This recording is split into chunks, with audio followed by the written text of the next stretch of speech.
j'aimerais aussi, dans ce cadre-ci, demander aussi à Dorcy, voilà, qui est un co-auteur aussi de Rwanda 94, qui dans Bloody Niggers aussi parle aussi du Rwanda.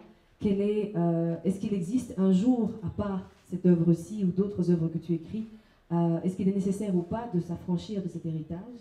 Est-ce qu'il est nécessaire ou pas de le poster? Est-ce qu'il est lourd à porter? Ou est-ce que aujourd'hui, 20 ans, 30 ans, 42 ans après, voilà, qu'est-ce qu'on en fait? Comment est-ce qu'on le respire et comment est-ce qu'il vit dans tes veines? Oui, alors c'est une question difficile. Effectivement, moi je suis revenu beaucoup sur le Rwanda, évidemment, dans l'écriture, que ce soit, c'est presque une ligne qui relie souvent les travaux, que ce soit effectivement depuis Rwanda 94, sur l'œuvre de Bloody Niggers. Maintenant, j'ai commencé à écrire sur d'autres sujets, où le Rwanda n'est pas le point central, effectivement, des travaux, notamment sur Marketplace et sur Gambleuse. Mais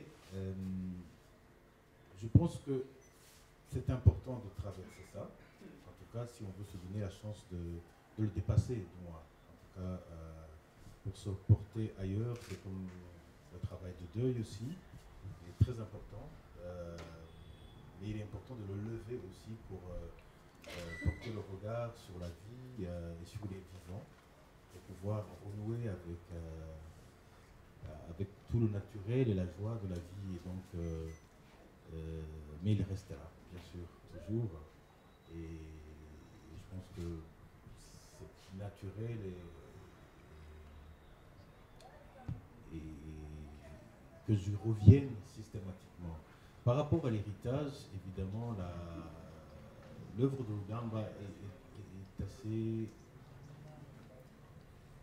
important, imposant lui-même. Il est presque difficile de le traiter totalement, mais j'y reviens systématiquement, dans la lecture du moins, et dans le travail de poésie pour avoir déjà... parce que c'est quelque chose qui traverse le temps et qui parle toujours aujourd'hui, un peu pour unir les temps à la fois. Nous, Rwandais, on a une scission en fait. On a l'avant et l'après, on a le 94 qui coupe au milieu. C'est notre calendrier, il est un peu comme ça. Mais c'est devient important aussi de pouvoir trouver une ligne du temps qui nous permet d'unir ces deux mondes. Et donc, effectivement, cet héritage me sert à un moment donné de trouver une parole qui puisse aller, que ce soit dans l'avant et dans l'arrière. Par rapport justement à la traversée, des idées, ou par rapport simplement au partage de certains idéaux, l'autre œuvre, Bloody Niggers, va complètement à l'encontre de ça. Raconte justement comment la traversée n'a pas lieu, ou bien c'est une traversée du désert avec des chacals, avec tout ce qu'on peut imaginer de pire comme bêtes humaines, mais bêtes africaines. Et donc voilà, c'est les deux versants d'une même colline, mais qui ne racontent pas non plus la même histoire. Donc ça m'intéressait aussi de voir quel est le trajet entre l'écriture de ces deux textes, l'écriture je crois était plus ou moins à une période presque, je ne sais pas si tu as entamé l'écriture de Malenbo il y a plus longtemps ou pas, mais dans les années de publication, en tout cas les deux sont très très proches. Donc comment est-ce que justement tu rentres, on aura l'occasion d'entendre un extrait de Bloody Niggers tout à l'heure aussi, justement Bisso na Bisso. Et comment justement, voilà, les deux, le versant amour, le versant amour de l'humanité, le versant et son contraire, peuvent s'écrire en même temps. L'écriture, évidemment, c'est presque en même temps, mais c'est sur deux sentiments, effectivement, des émotions qui sont différents. C'est pour ça que les deux textes diffèrent beaucoup. Si je reviens sur Bloody Niggers, c'est quelque chose que j'ai éprouvé juste après 94. Le seul sentiment que j'avais, que je pouvais toucher vraiment, c'était la colère. Et parce que le reste me dépassait, il n'y avait presque pas de tristesse vraiment, mais la colère est restée. Et j'ai trouvé que la colère, finalement, c'est quelque chose que j'ai longtemps jugé, mais qu'elle était aussi une source d'inspiration pour l'écriture. Et quand j'ai écrit Marembo, c'était vraiment, pas spécifiquement vraiment sur le génocide, même s'il est là, c'était pour retrouver des souvenirs qui commençaient à être un peu confus.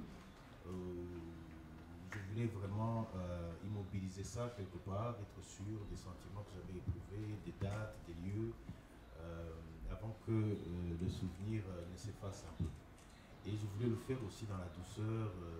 J'ai donné le nom du livre qui était le petit nom de ma mère que lui avait donné mon père. Et c'était un peu comme si je parlais à eux. Donc c'est presque plus dans une recherche de travaux d'un récit qui soit plus doux.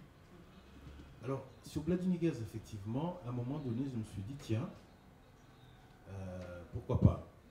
Et j'ai essayé de trouver, à partir du Rwanda, mais évidemment le texte finit au Rwanda, de faire une généalogie du génocide, en tout cas du phénomène de crime de masse, comme une épopée macabre de l'humanité, alors qu'il partirait sur 400 ans. Voilà. C'est un peu fou, ça part quasiment de Christophe Colomb, en traversant plusieurs continents, et ça se termine au Rwanda, et il y a des sujets là-dedans que j'ai trouvé, j'ai fait une recherche pendant 4 ans, des choses que je ne connaissais pas. Et peut-être que des choses aussi que je ne croyais pas possibles. Il y a des peuples qui ont été exterminés entièrement, comme les Tasmaniens, et très près de nous, jusqu'au dernier, jusqu'à ce qu'il n'y ait pas de survivants. Et on ne retrouve presque pas dans les livres d'histoire, dans les manuels scolaires, et ça a été totalement occulté. Donc je voulais vraiment exhumer ça. Et alors, comme c'est un texte dramaturgique pour le théâtre, que la manière de le dire et de l'écrire aussi puisse ne pas être confortable pour le spectateur. Il se retrouve un peu coincé par cette affaire et que ça fasse pas mal, mais en tout cas que ce soit indigeste à recevoir autant que ça avait été, que les faits le sont d'une violence. J'ai rencontré alors un metteur en scène qui était aussi dans cet esprit, qui était Jacques Delpivalerie, qui avait fait Rwanda 94, qui a été mon professeur au théâtre, donc on avait plus ou moins la possibilité de dialoguer là-dessus. Et nous avons travaillé sur cette idée, effectivement, de faire en sorte que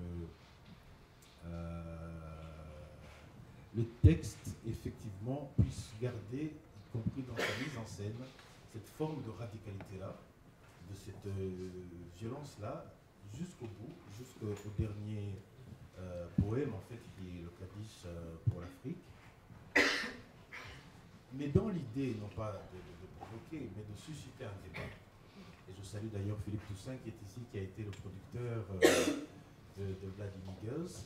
Et c'est une pièce qui tourne toujours depuis 6 ans, et qui à chaque fois, à la fin de la pièce, on se réunit, il y a beaucoup de débats qui sont initiés par ça, et qui sont très instructifs et intéressants. Donc c'est pour ça que, même si les temps d'écriture se rapprochent, mais c'était sur des sentiments qui sont contraires, mais que j'avais en moi. Mais à des temps différents.